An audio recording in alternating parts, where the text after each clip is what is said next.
नमस्कार, द नगरी न्यूज की खास पेशकश खबर दिन भर में आपका स्वागत है। मैं हूं दीक्षा शर्मा। चलिए रुक करते हैं दिन भर की बड़ी खबरों की ओर। राजस्थान की राजनीति में इन दिनों युवाओं से जुड़े मुद्दे केंद्र में हैं। नागौर सांसद और राष्ट्रीय लोकतांत्रिक पार्टी के संयोजक हनुमान बेनीवाल ने प्रदेश के युवाओं के हक में एक बड़ा आंदोलन छेड़ दिया।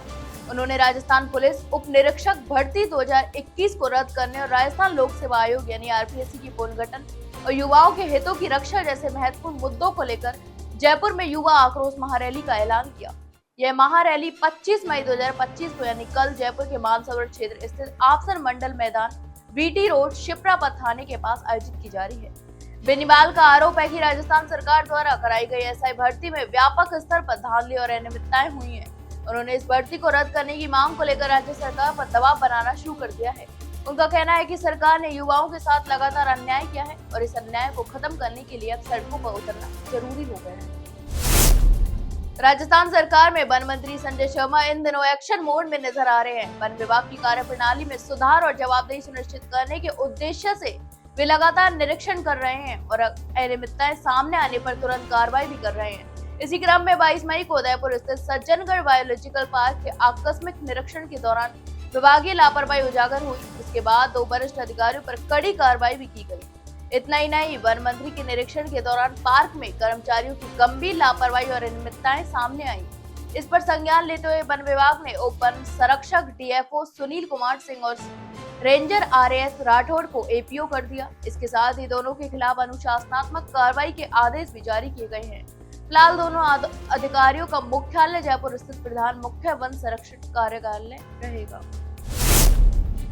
राजस्थान की राजनीति में एक नया मोड़ उस समय आया जब राष्ट्रीय लोकदल यानी आरएलडी ने पूर्व कांग्रेस विधायक जोगिंदर सिंह अबाना को राज्य इकाई का अध्यक्ष नियुक्त किया।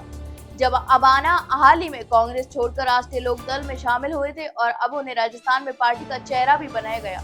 यह नियुक्ति न केवल रालोद के लिए बल्कि राजस्थान की राजनीति के लिए भी एक रणनीतिक और प्रभावशाली कदम माना जा रहा है। अपनी नियुक्ति के बाद जोगिंदर सिंह अबाना ने पार्टी नेतृत्व विशेषकर राष्ट्रीय अध्यक्ष जयंत चौधरी के प्रति आभार व्यक्त किए। उन्होंने कहा कि वे वरिष्ठ नेताओं के साथ मिलकर राज्य में पार्टी संगठन को मजबूत करने के लिए रणनीति तैयार करेंगे। इसके अलावा अबाना ने यह भी बताया कि वे राजस्थान के सभी जिलों का दौरा कर चुके हैं और अब उनका लक्ष्य बूथ स्तर तक संगठन को मजबूत करना है। इसके अलावा उन्होंने अपने कार्यशैली के बारे में बात करते हुए कहा कि वे हमेशा टीम वर्क में विश्वास रखते हैं और यही वजह है कि वे पार्टी के कार्यकर्ताओं और नेताओं के साथ मिलकर संगठन को विस्तार देने में जुटेंगे। राजस्थान के मुख्यमंत्री मृदुला शर्मा इन दिनों 3 दिवसीय दौरे पर दिल्ली में है। शुक्रवार देर शाम में राष्ट्रीय राजधानी पहुंचे जहां उन्होंने केंद्रीय मंत्री भूपेंद्र यादव से उनके आवास पर मुलाकात भी की। यह दौरा राज्य और केंद्र के बीच सहयोग को और मजबूत बनाने की दिशा में एक अहम कदम माना जा रहा है। तो वहीं शनिवार को मुख्यमंत्री भारत मंडपम में आयोजित नीति आयोग की गवर्निंग काउंसिल की 10वीं बैठक में भाग लेंगे। इस बैठक की अध्यक्षता प्रधानमंत्री नरेंद्र मोदी स्वयं करेंगे। इस बैठक में विकसित भारत के विजन के तहत विकसित राज्य के दृष्टिकोण पर विस्तृत चर्चा की जाएगी। नीति आयोग ने अपने बयान में कहा कि यह बैठक टीम इंडिया की भावना को मजबूत करने की दिशा में है, जिसमें केंद्र और राज्य मिलकर भारत को एक विकसित राष्ट्र बनाने की दिशा में काम करेंगे। इसके अलावा इस बैठक में वे विशेष रूप से उद्यमिता को बढ़ावा देना और कौशल विकास और स्थायी रोजगार सृजन जैसे अहम मुद्दों पर भी विचार विमर्श किया जाएगा। इसमें सभी राज्यों और केंद्र शासित प्रदेशों के मुख्यमंत्री, उपराज्यपाल, नीति आयोग के उपाध्यक्ष और सदस्य और केंद्रीय मंत्री भी शामिल होंगे। राजस्थान में चर्चित रिश्वत प्रकरण में गिरफ्तार भारत आदिवासी पार्टी के विधायक जयकृष्ण पटेल को एक बार फिर झटका लगा है। एसीबी मामलों की विशेष अदालत ने उनकी जमानत याचिका खारिज कर दी है और विधायक पटेल को 3 मई को रिश्वत लेते रंगे हाथों भी गिरफ्तार किया गया था। यह राज्य में पहली बार था जब किसी मौजूदा विधायक को रिश्वत लेते हुए पकड़ा गया हो। आपको बता दें कि विशेष अदालत ने याचिका खारिज करते हुए स्पष्ट कहा कि जयकृष्ण पटेल एक निर्वाचित जनप्रतिनिधि हैं, जिन पर जनता की समस्याएं उठाने और उनके हितों की रक्षा करने की जिम्मेदारी है, लेकिन उन्होंने इस जिम्मेदारी का दुरुपयोग कर जनता के भरोसे को तोड़ा है। ऐसे में यदि उन्हें जमानत दी जाती है तो इससे समाज में गलत संदेश भी जाएगा। इसके साथ ही वर्तमान में विधायक पद पर होने के कारण अनुसंधान को प्रभावित करने की आशंका भी बनी रहती है। राजस्थान के शिक्षा मंत्री मदन दिलावर शनिवार को एक दिवसीय दौरे पर नागौर पहुंचे। इस दौरान उन्होंने जिले की विभिन्न विधानसभा क्षेत्रों का दौरा कर जनता से संवाद भी किया और अधिकारियों के साथ बैठक भी की। उन्होंने राज्य की शिक्षा व्यवस्था से जुड़े कई अहम मुद्दों पर चर्चा भी की और कांग्रेस नेता गोविंद सिंह डोटासरा पर तीखा हमला भी बोला। मीडिया से बातचीत में दिलावर ने कहा कि गोविंद सिंह डोटासरा का विधानसभा समिति से इस्तीफा देना कोई मायने नहीं रखता। अगर उन्हें वास्तव में विरोध दर्ज करना था तो उन्हें विधायक पद से इस्तीफा देना चाहिए था। इसके अलावा उन्होंने यह भी कहा कि डोटासरा लंबे समय से विधानसभा नहीं आ रहे हैं, ऐसे में यह दिखाता है कि उन्हें जनप्रतिनिधित्व में रुचि नहीं रही। इसके अलावा 12वीं बोर्ड परीक्षा के परिणामों और प्रश्न पत्र सेटिंग के नए पैटर्न को लेकर दिलावर ने बताया कि सरकार परीक्षा प्रणाली में पारदर्शिता लाने के लिए नवाचार कर रही है। उन्होंने कहा कि पेपर लीक की घटनाओं को रोकने के लिए माध्यमिक शिक्षा बोर्ड को निर्देश दिए गए हैं कि पाठ्यक्रम को खंडों में विभाजित कर हर खंड का अलग पेपर बनाया जाए और सभी को एकत्रित कर परीक्षा केंद्र तक पहुंचाया जाए। राजस्थान के पूर्व मुख्यमंत्री अशोक गहलोत ने शनिवार को जोधपुर सर्किट हाउस में आमजन और कांग्रेस कार्यकर्ताओं से मुलाकात की। इस दौरान उन्होंने कई महत्वपूर्ण विषयों पर अपनी प्रतिक्रियाएं दी, जिसमें खास तौर पर कश्मीर मुद्दा और अमेरिका के राष्ट्रपति डोनाल्ड ट्रंप, राहुल गांधी के सवाल और नेशनल हेराल्ड मामले को लेकर अपनी राय साझा की। इसके अलावा गहलोत ने कहा कि कश्मीर का मुद्दा अत्यंत संवेदनशील है और भारत की 1971 से यह नीति रही है कि इसमें कोई तीसरा पक्ष नहीं होगा। उन्होंने ट्रंप के इस मामले में दखल देने के प्रयासों पर कड़ी आपत्ति जताई और इसे बेहद खतरनाक बताया।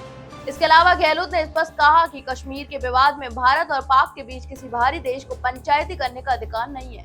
उन्होंने कहा कि एक हिस्सा ऐसा मामला है जिसे दोनों देशों को आपसी समझ से ही सुलझना चाहिए। राजस्थान इन दिनों भीषण गर्मी की चपेट में है। प्रदेश के ज्यादातर हिस्सों में दिन के साथ साथ रात में भी गर्मी से राहत नहीं मिल रही, तो वहीं जयपुर, बीकानेर, चूरू, गंगानगर जैसे शहरों में रात का न्यूनतम तापमान 30 डिग्री सेल्सियस से ऊपर बना हुआ है, जिससे आम जन को रात में भी पसीना आ रहा है। बीकानेर में शुक्रवार रात इस सीजन की सबसे गर्म रात दर्ज की गई, जहां न्यूनतम तापमान 33 डिग्री सेल्सियस रहा। मौसम विभाग ने शनिवार को बीकानेर और चूरू के लिए हीट वेव का रेड अलर्ट भी जारी किया है, जबकि गंगानगर, हनुमानगढ़, जोधपुर, बाड़मेर, जैसलमेर, सीकर और झुंझुनू सहित कई जिलों में ऑरेंज अलर्ट भी जारी किया गया है। इसके साथ ही प्रदेश के 22 जिलों में आंधी और बारिश की संभावना भी जताई गई है। तो वहीं शुक्रवार को जैसलमेर में दिन का अधिकतम तापमान 48 डिग्री सेल्सियस दर्ज हुआ, जो सीजन का अब तक का सबसे अधिक तापमान रहा। तो वहीं बाड़मेर में तापमान 47.5 डिग्री, बीकानेर में 46.4 डिग्री और चूरू में 45.6, जोधपुर में 44.5 और गंगानगर में 44.1 डिग्री सेल्सियस दर्ज किया गया। अजमेर शहर में सांस्कृतिक और सामाजिक पहल की खबर सामने आई है, जहां शहर में कल शाम 5 बजे भव्य सिंदूर यात्रा निकाली जाएगी। इस आयोजन की संयोजक भाजपा की अजमेर दक्षिण विधायक अनीता बहादेल को बनाया गया है। उन्होंने आज एक प्रेस वार्ता कर यात्रा से जुड़ी तैयारी और उद्देश्यों की जानकारी साझा की। अनीता बहादेल ने बताया कि इस सिंदूर यात्रा का उद्देश्य महिलाओं की सामाजिक एकता, संस्कारों की स्थिरता और देश की रक्षा करने वाले जवानों के प्रति सम्मान प्रकट करना है। इस यात्रा में सेना का आभार जताया जाएगा, जिससे देशभक्ति और महिला सशक्तिकरण का संदेश भी प्रसारित होगा। तो वही यात्रा में शामिल होने वाले सभी प्रतिभागियों, विशेष रूप से महिलाओं से लाल रंग की ड्रेस पहनने का आग्रह भी किया गया है। सिंदूर के रंग को प्रतीकात्मक रूप से चुना गया, जो नारी शक्ति, शुभता और भारतीय संस्कृति का प्रतिनिधित्व करता है। गढ़ी प्रतापपुर नगर पालिका क्षेत्र में भारतीय सेना के सम्मान में आज विधानसभा स्तरीय तिरंगा यात्रा निकाली गई। यह तिरंगा यात्रा गढ़ी राव सर्कल से प्रारंभ होकर गढ़ी प्रतापपुर के मुख्य बाजार से होते हुए नगर पालिका कार्यालय तक पहुंची। इस यात्रा का आयोजन प्रधानमंत्री नरेंद्र मोदी के आह्वान पर किया गया, जिसमें पूरे देश में सेना के प्रति सम्मान व्यक्त करने के लिए तिरंगा यात्रा निकाली जा रही है। पहलगाम में हुए आतंकी हमले के बाद भारतीय सेना ने ऑपरेशन सिंदूर के तहत आतंकवादियों और पाकिस्तान को मुंह तोड़ जवाब दिया। इसी साहस और पराक्रम को सलाम करने के लिए यात्रा निकाली गई। इस यात्रा के दौरान बड़ी संख्या में लोग हाथों में तिरंगा लेकर देशभक्ति के गीत और नारे लगाते हुए दिखाई दिए। सभी ने मिलकर भारतीय सेना के साथ हृदय से सम्मान और समर्थन भी जताया। इस कार्यक्रम में गढ़ी से भाजपा विधायक कैलाश चंद्र मीणा, पूर्व जिला अध्यक्ष गोविंद सिंह राव, मनोहर त्रिवेदी, मंडल अध्यक्ष रौनक पटेल, बोहरा समाज के लोग और अन्य भाजपा कार्यकर्ता भी, पदाधिकारी लोग भी मौजूद रहे। तो ये थी दिन भर की तमाम बड़ी खबरें। कल फिर आपके साथ रूबरू होंगे, तब तक के लिए नमस्कार।